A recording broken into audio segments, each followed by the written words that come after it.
The boundaries to what we accept is the boundary to our freedom. Hello, beautiful souls. Welcome to my channel, and make sure you subscribe and hit the bell if you would like to up-level your life and business and live an epic life that you deserve. Today, we're talking all about boundaries.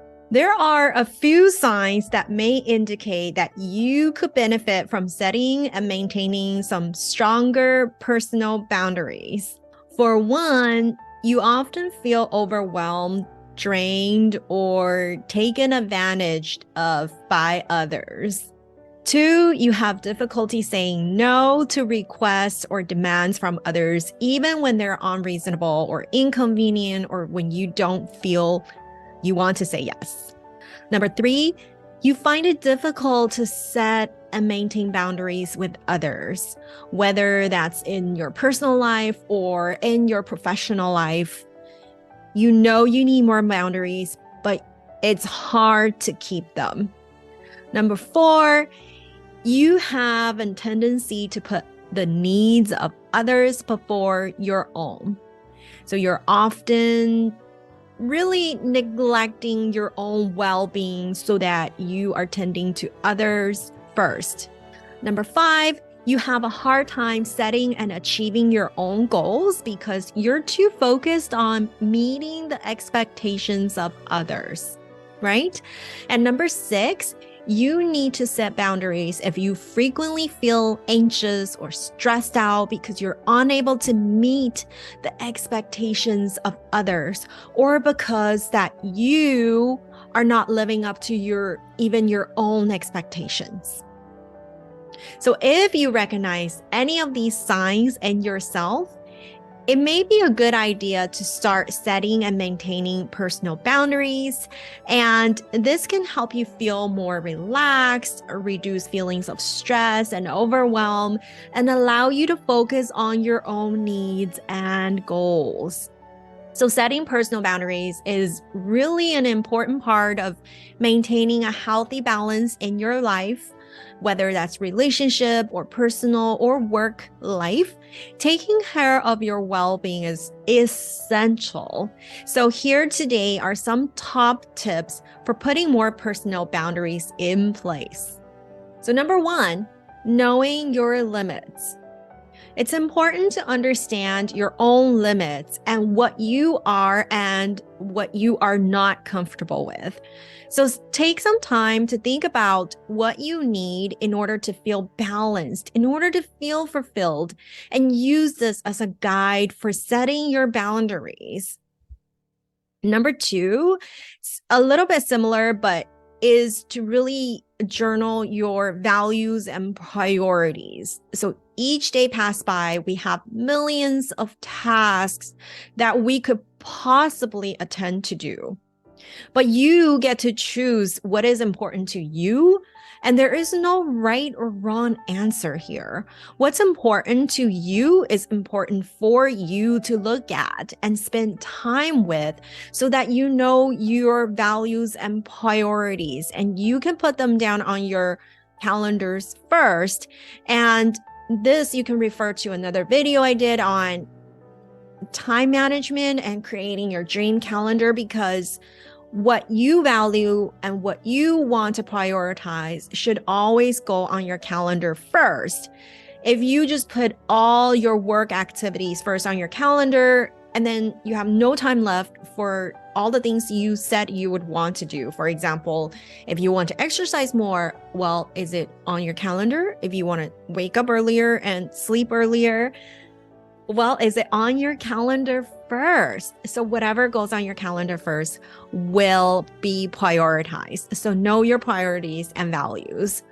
Number three, communicate your boundaries. So once you know what your boundaries are, it's important to communicate them to others. And this can be a very difficult at times, but it's essential to maintain those healthy relationships and keep taking care of yourself.